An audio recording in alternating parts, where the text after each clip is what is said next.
Bagyong Nina, mihinay human naglandfall sa Tingloy, Batangas. Apan giabisuhan sa pag-asa ang publiko nga magpadayon ang stormy weather sa Southern Tagalog ug Bicol regions.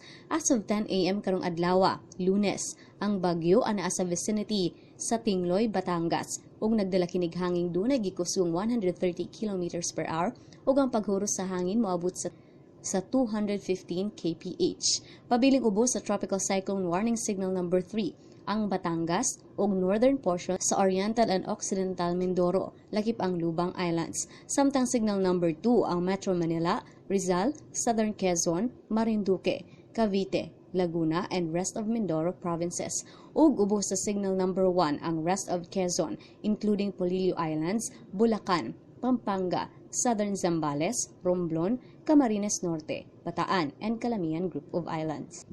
Matod sa pag-asa nga risgo gihapon ang pagbiyahe sa seaboard sa Northern Luzon. Ang bagyong Nina gilaumang mugawa sa Philippine Area of Responsibility sa Miyerkules, December 28.